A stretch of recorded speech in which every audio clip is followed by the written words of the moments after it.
In this test, I put various constrictions on the system to slow the water flow and completely shut it off at times.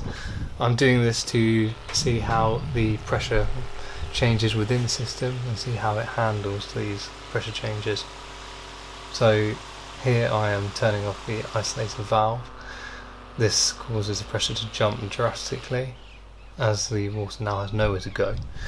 It jumps up to around about 3.5 bar and settles there. This causes the diaphragm pump to shut off, and you'll see it periodically switches back on when the pressure drops below the 3 bar threshold of the pressure sensor within the diaphragm pump.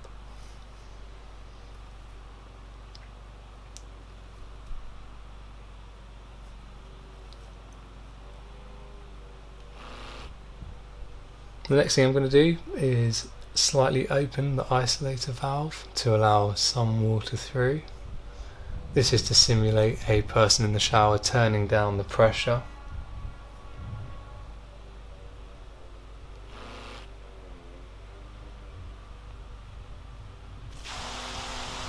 As we can see, the pressure drops as the water is now allowed to flow through the system. It's gone down to around 2.5 bar. This is not currently at full flow though.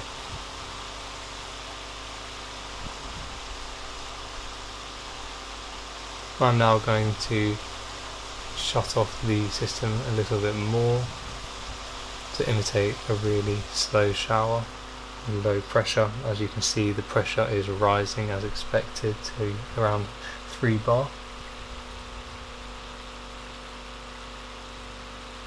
The pump does not turn off during this time period, as the 3 bar limit is not exceeded. Here I've just let all the water through and completely open the isolator valve. The next thing I'm going to do is change the shower head settings, as this is something that happens very often during a shower.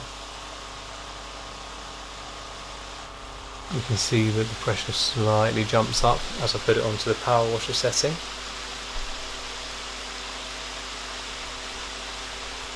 And then changing it to the rain setting. This releases the pressure a little bit.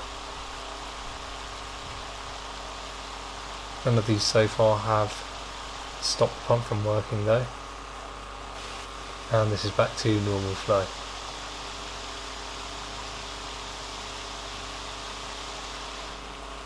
As you can see from this video, the shower is quite strong.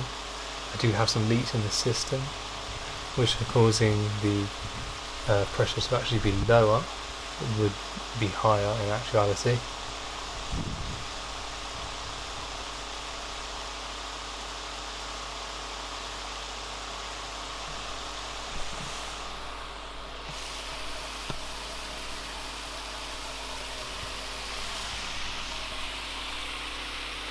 So it can be seen here, what I'm about to show, that there are air gaps within the system where the air is trapped and cannot be released.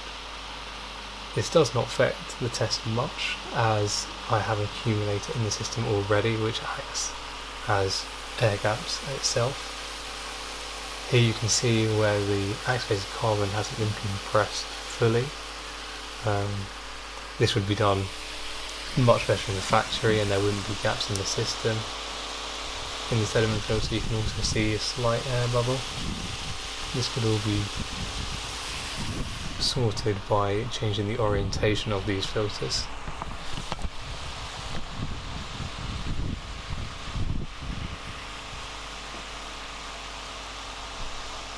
I'm next just going to simulate what happens if I